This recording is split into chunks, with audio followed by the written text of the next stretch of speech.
Before we start, Paddy, I'm going to ask you. Yes. Brian Glanville, what a man. Absolutely. I mean, the greatest.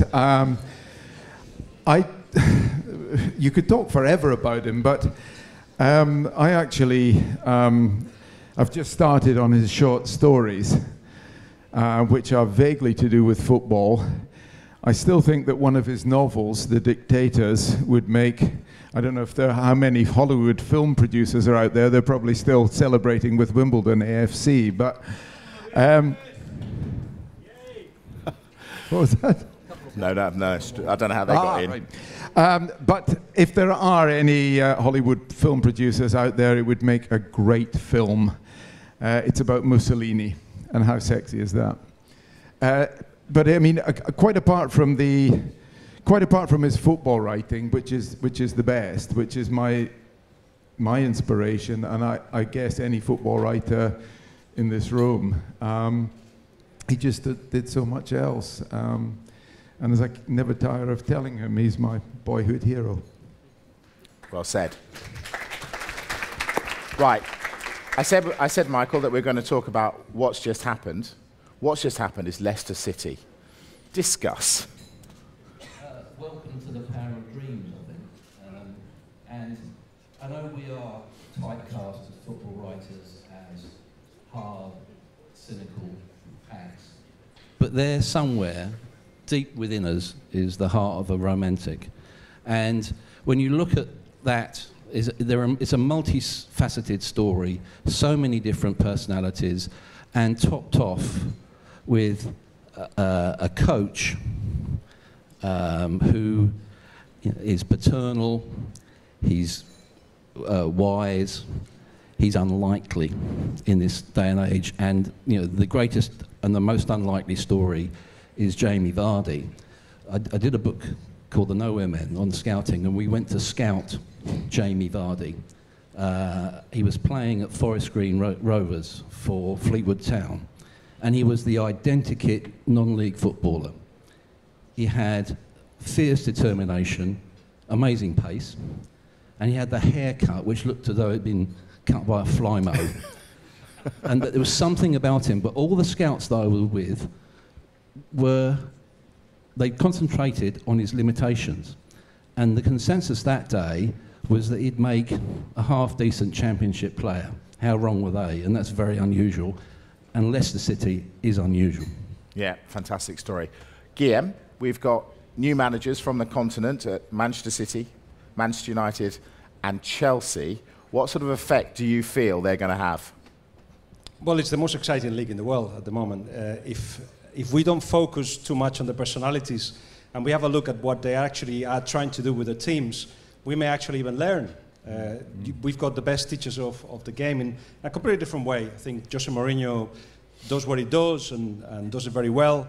Pep Guardiola, I think, is 10 years ahead of the game. He's doing stuff that we will be doing in 10 years' time. So it's a good opportunity for young British coaches to actually, just develop their careers, their thinking. So Pep Guardiola will actually ask all of us, without saying that, because he doesn't give interviews, but in press conferences anyway, he'll be saying to all of us, think differently. You see this game that you think you know. Actually, I'm going to suggest a few things that are going to be different. So it's going to be a challenge to us. For those that are neutral about football, they may just look at the results. For the rest of us, it will be a good opportunity to see what you can do with the team. And at Chelsea, second choice, Conte, it'd be interesting as well for different reasons. Personality, the kind of football he would propose, but the one that they really wanted was Pep, and City got him, so that in itself is a little story, yes. City got him. I hesitate to ask this next question to a Scot, but we're going to move on to the Euros. You're not there, are you? No.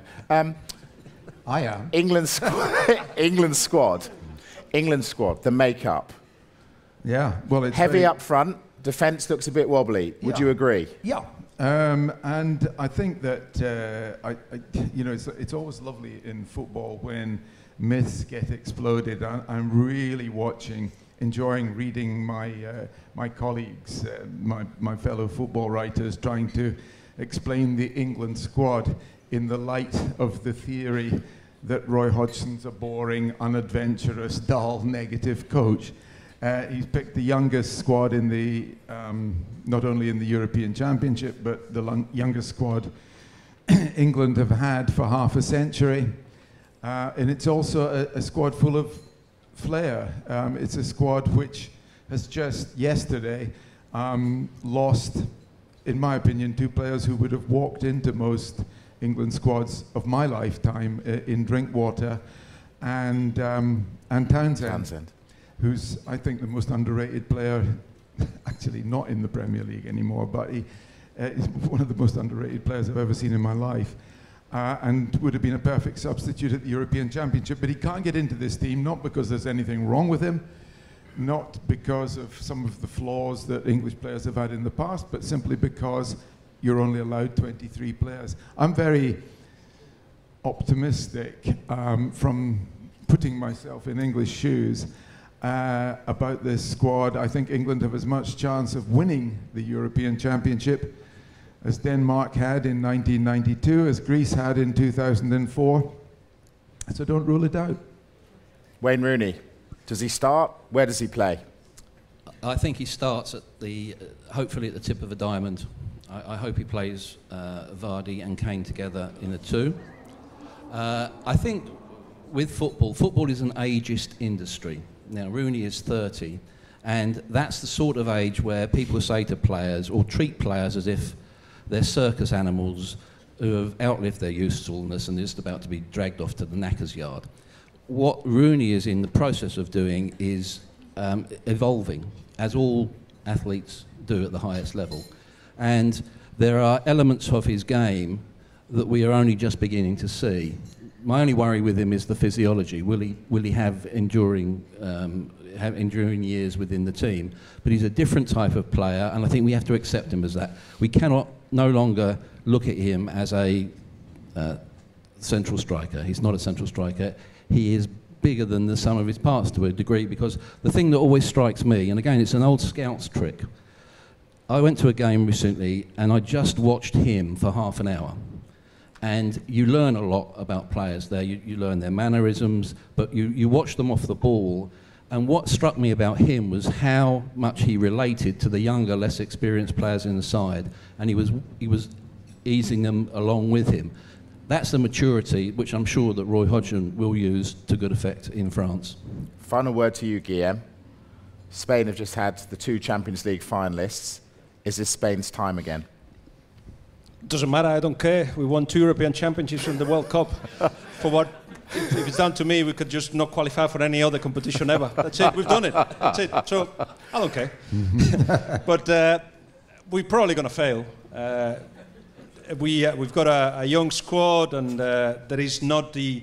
We were so blessed with talent. So it was a style that started even before Pep Guardiola. Luis Aragonés was the key man. They decided to take the team that way. Everybody went with him. Yeah. The choice of players was great, but choice of players, you're talking Puyol, Piqué, Xavi Alonso, Torres, Villa. We don't have that kind of talent now, so yeah, it doesn't matter. On that note, Guillem Balague, Paddy Barclay, Michael Calvin, thank you. Thank you very much. Brilliant.